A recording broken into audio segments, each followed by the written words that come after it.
बड़ी खबर मुंगेर से आ रही है, जहां मुंगेर में उत्पाद विभाग के कर्मियों द्वारा अब शराब तस्करों की गिरफ्तारी नहीं होने के बाद आम लोगों को निशाना बना रहे और किस प्रकार तस्कर बना भया दोहन करते हैं, इसकी एक नमूना उस समय देखने को मिली जब दो युवकों से ब्लैकमेल के मामले में एक उत्पाद पुलिस को मुंगेर पुलिस ने किया गिरफ्तार, जबकि दो उत्पाद विभाग का एसटीएस हुआ फरार।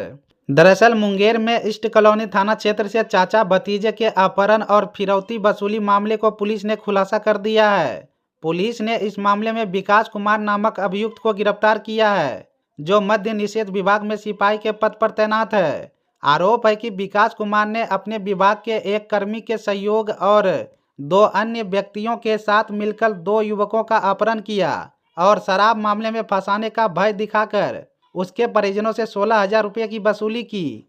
सदर एसडीपीओ अभिषेक आनंद ने बताया कि 5 फरवरी को ईस्ट कॉलोनी थाना में अभिषेक कुमार द्वारा आवेदन दिया गया था, जिसमें उसने अपने और 15 वर्षीय भतीजे सत्यमेव कुमार के अपहरण की शिकायत दर्ज कराई थी। मामले की गंभीरता को देखते हुए पुलिस टीम का गठन किया गया और तकनीकी अनुसंधान में विकास कुमार की गतिविधि सामने आई। पूछताछ के दौरान अभियुक्त ने अपना जुर्म कबूल कर लिया, जिसके बाद उसे गिरफ्तार कर न्यायालय की हिरासत में जेल भेज दिया गया है।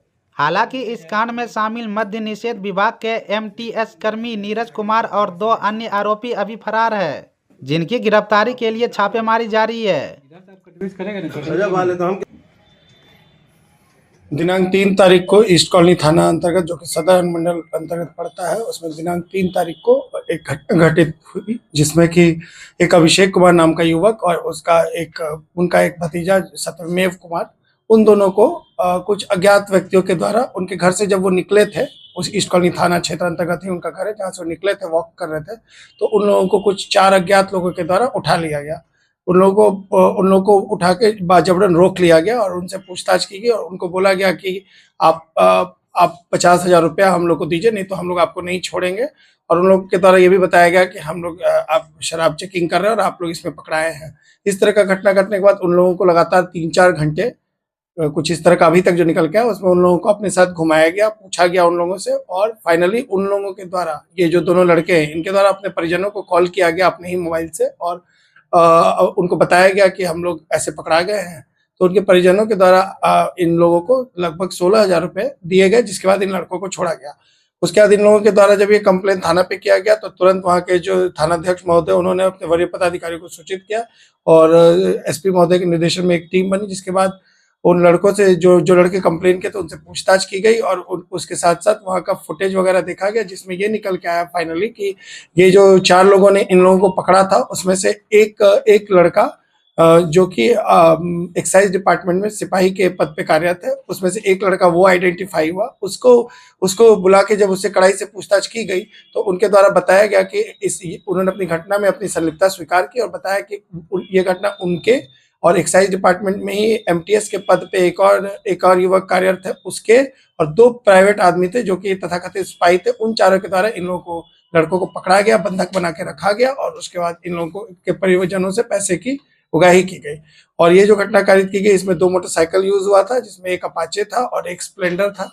और इस घटना के बाद जब पुलिस के द्वारा ये पूरी जांच की गई, उसके बाद हम लोगों के जो एफआईआर हुआ, उसमें ये एक्साइज का जो लड़का जो गिरफ्तार हुआ है सिपाही, वो अभी तक उसको हम लोग जेल भेज रहे हैं। इसके साथ साथ 3 और लोग हैं, जिसमें एक और एक्साइज डिपार्टमेंट के एमटीएस प्रभाग में जो काम करता है वो लड़का, और उसके साथ दो और लोग आइडेंटिफाइड हैं जो प्राइवेट आदमी हैं। उन चारों को इन केस में जेल भेजा जाएगा, जिसमें एक लोग को अभी हम लोग फॉरवर्ड कर रहे हैं। सर, इसका मकसद क्या था खासकर? सर, ये जो चारों का मकसद क्या था? उनका बेसिक जो अभी तक जो हम लोग की पूछताछ और कार्रवाई में सामने है, उसमें ये मकसद यही है कि इन लोगों के द्वारा ये जो लड़के पकड़ाए थे, इनको डराकर, कुछ खौफ दिखाकर इन लोगों से कुछ पैसे वसूलने की कोशिश की है, जिसमें वो लोग बहुत हद तक सफल भी हुए। इन लोगों द्वारा जो बताया जा रहा है 50,000 रुपया मांगा गया और फाइनली जो लड़के थे, जिनके साथ जो विक्टिम थे, उनके पिताजी के द्वारा 16,000 रुपया इनको दिया भी गया है। तो इसमें मेन यही था, इनके ऊपर आरोप भी यही है कि इनके द्वारा अपने उसका पद का मिसयूज किया गया और इनके द्वारा उसमें कुछ पैसों की उगाही की गई है। सर, जो एमटीएस है, क्या उसकी गिरफ्तारी हुई है? नहीं, हम लोग उसकी गिरफ्तारी के लिए लगे हुए हैं। अभी तक उनकी गिरफ्तारी नहीं हुई है, लेकिन हमारी टीम लगी हुई है। जल्द से जल्द उनकी गिरफ्तारी भी करेंगे और जो 2 और लड़के हैं, जो 2 प्राइवेट लड़के, मतलब जो विभाग के लड़के नहीं है, उनकी भी गिरफ्तारी हम लोग जल्द से इन जल्द लोगों ने इस तरह का कांड पहले भी किया है? अभी तक के पूछताछ में इन लोगों ने कुछ इस तरह का हम लोग को कॉन्क्रीट तो नहीं मिला है, बट इसे डिनाई नहीं किया जाता कि इस तरह का हरकत इनके द्वारा पहले भी किया गया होगा। इस केस में एक्चुअली ये जो पैसे लिए गए इनके द्वारा, जो 16,000 रुपए की बात बताई, वो कैश में लिया गया था। अकाउंट में कोई पैसा ट्रांसफर का अभी तक कुछ नहीं आया है, ये पैसे कैश में इनके द्वारा लिए गए थे। सर क्या वो दोनों युवक जो थे सर, क्या उनके पास शराब भी थी? नहीं, इस तरह का कुछ निकल के नहीं आया। इसलिए नहीं आया कि अगर होती तो जिनके द्वारा इनको पकड़ा गया था वो जो जरूर अपने सीनियर ऑफिसर को रिपोर्ट करते और उस पर कार्रवाई होती है। ऐसा कुछ हम लोग को कंटेंट मिला नहीं, तो हम लोग के जांच में ये है कि इनके शराब का इनके पास से ना सेवन ना कुछ पोजीशन का कुछ अभी तक निकल के आया। इसमें एक बात सामने आई थी कि पिस्टल के नोक तो उन्हें उठाए, क्या पिस्टल मिला या पिस्टल की बात झूठी है? नहीं, अभी तक कुछ इसमें ये लोग लड़के जिन्होंने ये केस किया उनके द्वारा ये बताया गया है, तो हम लोग उसकी जांच करें, पर उस तरह का भी कुछ निकल के आया नहीं है। लेकिन फुटेज भी हम लोग चेक कर रहे हैं, उसमें अगर कुछ वैसा आएगा तो हम लोग जो धारा इसमें लगेंगे वो सारा धारा भी लगाया जाएगा। बट ये जरूर है कि ये जो विक्टिम है इनसे 16,000 रुपए लिए गए और इनको डरा धमका के वो पैसे लिए गए थे।